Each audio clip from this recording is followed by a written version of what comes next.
girl, student, college, friends, lesson, classes, teacher। এগুলো কি? এগুলো দেখে আমরা কি বুঝতে পারি? না Nasima is a beautiful girl, okay? She is a bright student too।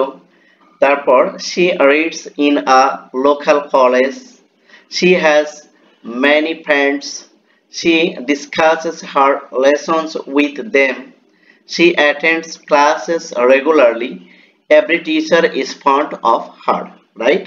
এই যে এখানে যে মার্ক করাগুলো আছে, এই মার্কগুলো দ্বারা কি বোঝাচ্ছে? গার্ল, তারপরে ফ্রেন্ডস, তারপরে লেসন, ক্লাসেস এবং টিচার। এগুলো কি নাউন, রাইট? এগুলো যে আমরা নাউন বলবো, এটা কোন ধরনের নাউন সেটা আমাদেরকে আগে বুঝতে হবে। সো হ্যালো বন্ধুরা, আশা করি তোমরা সবাই ভালো আছো। আজকে আমি তোমাদের সাথে যেই ভিডিওটি শেয়ার করছি সেটি হলো 9-10 English grammar unit on lesson on activity 2 part 2 page number 3। Okay, তাহলে দেখো, notice the underlined word in the following passage. এই যে অ্যাক্টিভিটিস 2 তে একটু খেয়াল করো, রাইট? এখানে দেখো, প্যাসেজটা পড়ো এবং এই আন্ডারলাইনের ওয়ার্ডগুলো কি করো দেখো। তাহলে দেখো, আমরা এখানে যদি দেখি, দিস আর কমন নাউন্স। এই যে আন্ডারলাইন ওয়ার্ডগুলো আমি তোমাদেরকে বললাম যে girls, friends, lessons, classes, teacher, এগুলো সবই কি common noun, right? A common noun refer to every person. Common noun কি করে? রেফার করে এভরি পারসনকে, তারপর প্লেসকে রেফার করে, অর থিং বা কোনো বস্তুকে। Of the same class of kind, okay? Of the same, আবার কি ক্লাস এবং কাইন্ড অন্য কেউ, রাইট? অন্য অন্য প্রকারকেও সেটা কি করে? রেফার করে। দেখো, একটু দেখলে তোমাদের বোঝাটা সহজ হবে। It does not refer to anything in particular. এটা পার্টিকুলারলি ভাবে কি করে না? রেফার করে না। ফর এক্সাম্পল, যদি এক্সাম্পল দেই, দ্য নাউন গার্ল, এই যে গার্ল, মে মিন এনি গার্ল, যে কোনো গার্লকে বোঝাতে পারে। ইন দ্য ওয়ার্ল্ড, ওয়ার্ল্ডের যে কোনো গার্লকে কি করতে পারে? এটা মেনশন করতে পারে। আ common noun can be both singular and plural. Common noun কি হয়? সিঙ্গুলারও হয় এবং প্লুরালও হয়। ফর এক্সাম্পল, যদি আমরা এক্সাম্পল দিই তাহলে দেখো, London is a big city. London কি একটি বড় শহর। এটা কি সিঙ্গুলার না প্লুরাল? Singular, right?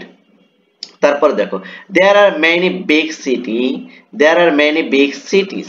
এই যে দেখো, এখানে কিন্তু সিটিস লেখছে ইন দ্য ওয়ার্ল্ড। কি পৃথিবীতে অনেক বড় বড় শহর আছে। তার মানে কি এই যে সিটিসটা কি হয়েছে? এটা প্লুরাল হয়েছে। কারণ এই যে এখানে বলছে আ common noun can be both singular and plural. কি করতে পারে? কমন নাউন সিঙ্গুলার এবং প্লুরাল দুটোটাই হতে পারে। দেখো নোটিশে কি বলছে, a proper noun can be used as a common noun। Look at following example। কি করো? একটু এক্সাম্পলটা দেখো।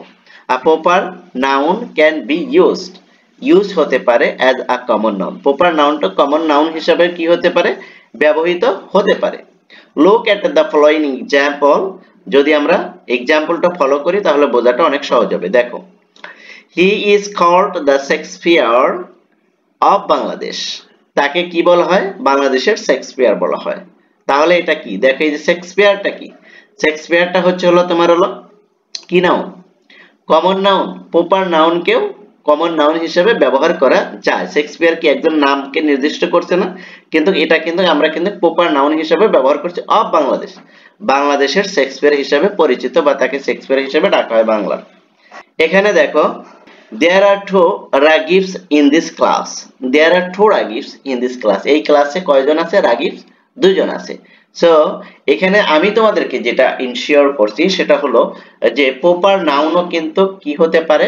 কমন নাউন হিসেবে ব্যবহৃত হতে পারে। এটা শুধু ফাইন্ড আউট করার জন্যই এই এক্সাম্পলগুলো তোমাদের সাথে শেয়ার করা, রাইট? সো আশা করি তোমরা এই অ্যাক্টিভিটি 2টা ভালোভাবে বুঝতে পেরেছো।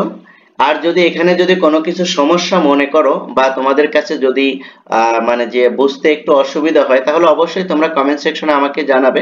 আমি তোমাদের কমেন্টসের রিপ্লাই দেবো ইনশাআল্লাহ। আর এরকম ইনফরমেটিভ ভিডিও পেতে চ্যানেলটি অবশ্যই সাবস্ক্রাইব করে পাশে থাকবে। এর পরবর্তীতে আমরা যে ভিডিওটা মেক করব সেটা হলো এই যে বি। দেখো এখানে যেইগুলো আছে এগুলো আমরা কিন্তু ধারাবাহিকভাবে তোমাদেরকে কি করব, ভিডিও মেক করব। যদি তোমরা চ্যানেলের সাথে যদি থাকো, আশা করি তোমাদের প্রিপারেশনটা অনেক সুন্দরভাবে কমপ্লিট করতে পারবে ইনশাআল্লাহ। এগুলোর আমরা ধারাবাহিকভাবে সবগুলোর আনসার শিট সহ আলোচনা করব ইনশাআল্লাহ। সো আজকের ভিডিও এ পর্যন্তই। সবাই সুস্থ থাকো, ভালো থাকো, আল্লাহ হাফেজ।